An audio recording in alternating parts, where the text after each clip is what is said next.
Essa figura, Eduardo Cunha, deputado federal Eduardo Cunha, está ganhando cada vez mais fama no Brasil e é a esperança de muita gente no combate à corrupção, principalmente no que se diz respeito ao PT, já que a maior parte das atitudes do nobre deputado federal Eduardo Cunha se referem a combate à corrupção, mas somente no PT. Em todos os outros partidos existe aí uma situação de calma, de deixa para lá e tudo bem. Vamos conhecer, para que a gente possa entender um pouco o comportamento desse cidadão, precisamos conhecer um pouco mais sobre a história dele.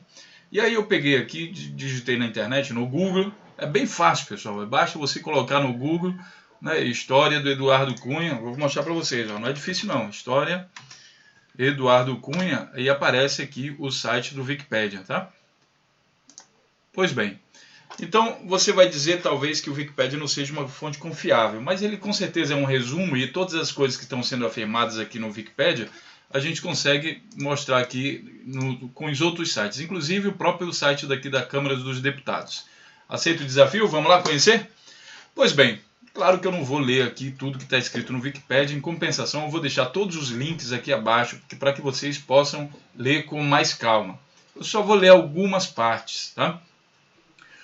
Filiado ao Partido da Reconstrução Nacional, que era o partido que elegeu Collor, Fernando Collor de Mello, presidente da República, aquele que sofreu impeachment por corrupção, que teve uma quadrilha formada, que o chefe da quadrilha era o PC Farias. Não sei se você lembra, talvez seja muito antigo para você, mas dê uma pesquisada que vale a pena. Ele foi filiado a esse partido, o PRN, e foi presidente da Telerge durante o governo Collor. Essa informação aqui ela é confirmada também pelo site da Câmara dos Deputados, onde ele fala aqui, ó, antes de ingressar na carreira política, foi um importante executivo, né? Foi um importante executivo da área de telecomunicações. Aos 30 anos, Eduardo Cunha foi o responsável pela implantação da telefonia celular no Brasil quando presidiu a Telerge. Então a informação é oficial, dada por ele mesmo aqui pelo site da Câmara dos Deputados, tá? Aí a gente vai vendo mais coisas aqui. Bom, ele elegeu-se deputado pela primeira vez em 2002 e outra coisa interessante é que o Eduardo Cunha ele é um economista, radialista, político brasileiro, evangélico, membro da igreja. Ele é evangélico e pelo fato de ser evangélico, muitos evangélicos o têm como um herói. Mas a gente tem que ter um pouco de calma, né, pessoal? Nem o fato de, digamos assim, de um criminoso se tornar evangélico, não estou dizendo que é o caso dele. Mas um criminoso, ao se tornar evangélico, ele não vira santo de uma hora para outra. Isso é um processo. Tá? Então, muitas vezes pode acontecer também de um criminoso se disfarçar de evangélico para obter determinadas coisas. Por exemplo, a grande quantidade de votos de pessoas que estão acostumadas a apoiar só aquela sua causa e tem uma limitação política, porque está ali todo o tempo dentro da igreja se preocupando com outras coisas. Digamos que o foco do cristianismo não seja política, né? Quando a gente mistura religião e igreja, a gente está falando aí talvez de um Estado Islâmico, algum país aí que tem um fundamentalismo religioso influenciando na vida política, o que não é o caso do Brasil. Então há de se ter cuidado na hora de misturar religião e política, principalmente entender que nem todo religioso é alguém politicamente correto. Tá? É muito importante entender isso. Ainda mais se a gente pensar, né, que segundo a base do cristianismo, todos nós somos pecadores. Então, há de se dar um desconto aí que não vamos tratar todo mundo como santo só pelo fato de ser evangélico. Pois bem, uma outra informação aqui importante, que eu acho bastante interessante, é essa aqui, ó, desse parágrafo. Adesão a Collor e presidência da Telerge. Eu vou ler aqui o parágrafo inteiro para você. Em 1989, o economista e empresário Paulo César Farias, lembra que eu falei do chefe da quadrilha do Collor? Era esse aqui. O economista Paulo César Farias convidou o Eduardo Cunha a se filiar ao PRN e integrar o núcleo da campanha presidencial do candidato Fernando Collor de Mello. Até então, com pouco menos de 30 anos, atuou como tesoureiro do Comitê Eleitoral de Collor, no Rio de Janeiro. Tá? Então, assim, não tem nada de errado você trabalhar como tesoureiro de um presidente que foi depois afastado por impeachment, acusado de corrupção, e não só acusado, tá? Vale lembrar que impeachment é um negócio que precisa de provas. Então houve uma pesquisa, houve um trabalho de investigação e diversas fontes apontaram que realmente houve um processo de corrupção muito grande, até então no Brasil, o maior que se ouvia falar da história. E o chefe dessa quadrilha, quem comandou tudo isso, foi Paulo César Farias, claro, em comum acordo com Fernando Collor.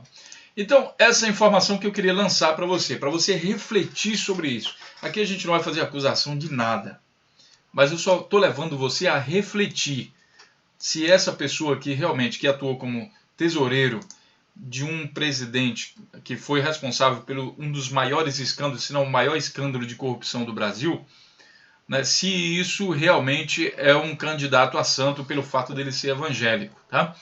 E aí eu vou colocar aqui algumas outras notícias relacionadas, né? Aqui tem no site, por exemplo, da Folha de São Paulo, que o link também está à disposição. Aqui a foto dele com menos de 30 anos, aí quando foi tesoureiro, tá? Líder do PMDB dos 2 últimos anos, a trajetória política de Cunha, 56, remonta ao governo Collor, quando ocupou a presidência da Telege, antiga estatal de telefonia do Rio, indicado por PC Farias.